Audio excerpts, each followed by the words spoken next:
Modular content marketing is the process of breaking different types of content down into individual blocks or modules. Then these modules can be tested, optimized, and repurposed for different types of content across different platforms for different reasons. Think about modular content like Legos. Each block can be plugged into other blocks to create an infinite amount of designs and options. Or you can think of modular content as choosing clothing that can be easily mixed and matched to create a whole bunch of different outfits. Compare this to having a couple of onesie pajamas or jumpers, which is actually how most people create content. Modular content is not creating one big piece of content, then looking for good parts and then pulling those out. It's only creating good parts and then rearranging them later for different types of content. A content module is a piece of content that answers a question in 1 minute or less when read out loud. For example, if I did a video on vegan meals, what I eat in a day, then I might break this down into 4 content modules: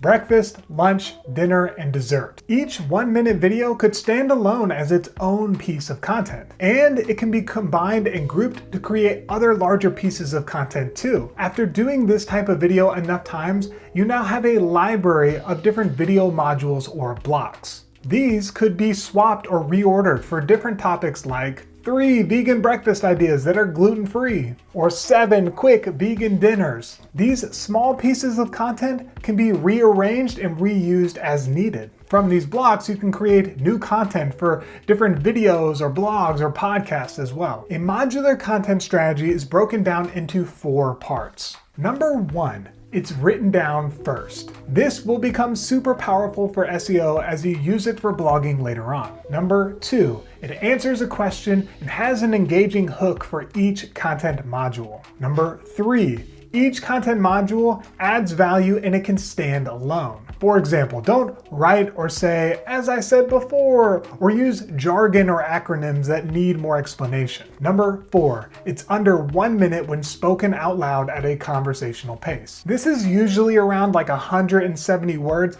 and it just ensures that you can use it across all the social media platforms. Each content module is used as a section of a blog, a social media video, a point in a long-form YouTube video, and or a minute of a podcast. The best modular content starts as a section of a blog. Sections help people easily navigate your content and find what they're looking for. Think of each section as being a block or its own content module. H1s are for your blog's title. H2s are for the sections of your blog, and H3s are the subsections of your H2s. If you can answer somebody's question in 170 words or in under a minute when spoken out loud at a normal pace, then do it under an H2. If you need more examples or explanations, then create subsections for these H2s under H3s. But remember, in order for this to be modular content, each section should answer at least one question completely, and it should be able to stand alone on its own. Here is how to create a modular content keyword optimized blog post in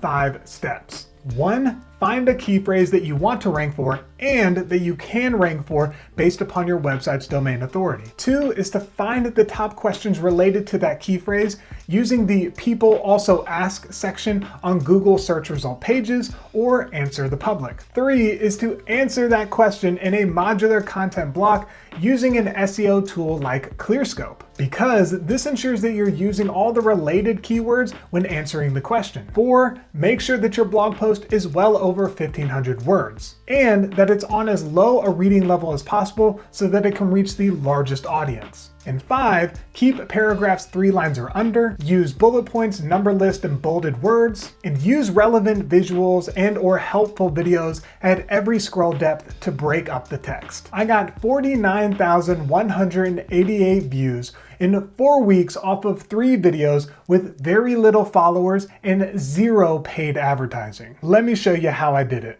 I created 3 videos on fentanyl for the behavioral health company Sandstone Care that had 3 different parts. Each video part is created within 1 minute because that's the cap for some social media platforms like YouTube Shorts. and each video had an engaging hook to keep viewers interested in the first 3 seconds. I also combined these 3 videos into one long-form video for YouTube. And what's important about this is that each 1-minute video could stand alone, it answered a question, and it had an engaging hook. So that when I combined the videos into one, it did even better. Here is a simple way that you can use data to create long-form YouTube videos and increase your average view duration. Step 1 is to use the modular content marketing strategy, which basically means that you section off your videos into 1-minute segments that answer a question, have an engaging hook, and can stand alone on their own. Then you're gonna post them on Instagram Reels, YouTube Shorts, and TikTok. Because these content platforms will push your content out to a large audience, and if the content's good, it will get seen by a bunch of people regardless of your follower count. Then give it a week and look at your video and see which one's got the most amount of views, had the highest average view duration, or had the largest percentage viewed. Then take each of those content blocks that were the high performers and put those at the beginning of your long-form YouTube content to increase the average view duration. The goal of all long-form YouTube videos is to have an average view duration, or AVD, of around 50%. When you have a script for a video, you actually have to say the words in the script while looking at the lens of the camera. Here are 2 options to do just that. Number 1 is to use a free teleprompter app when you're recording on your phone, or put your phone with the teleprompter app right next to the camera lens with the text small enough so that your eyes don't have to scan back and forth as you read. Number 2 is you could take it line by line. Look at your script,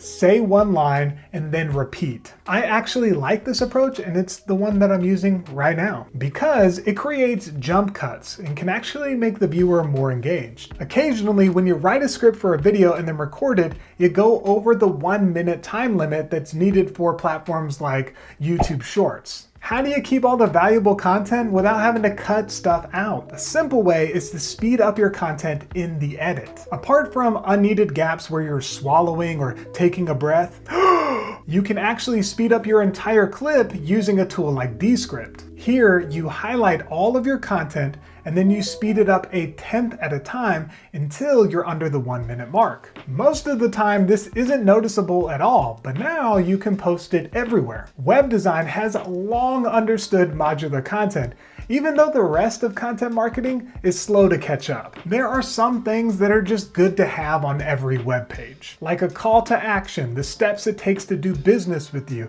or an SEO optimized list of your services. When you create these content modules, you build them once and then you can use them on other pages later on. Also, the best modular content can be changed in one place, and then it will update in every single place where that content module or content block is used. Eventually, after you build up enough of these, it makes web design more like content assembly than actual design. And if you're like, wait, if I use the same content on different pages, won't I get a penalty from Google from duplicate content? And the answer is that that's just a myth. It's actually not a thing.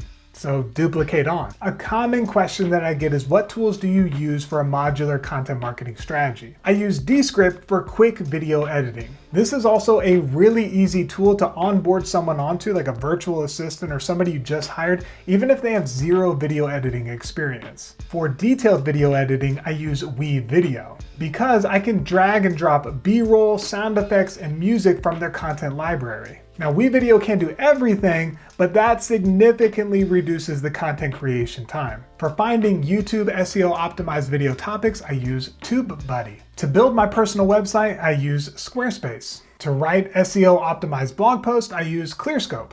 To create video animations and GIFs, I use Beyond. And for highlighting screen share and screenshots, I use ScreenFlow. Hit that subscribe button to stay notified when my next video drops.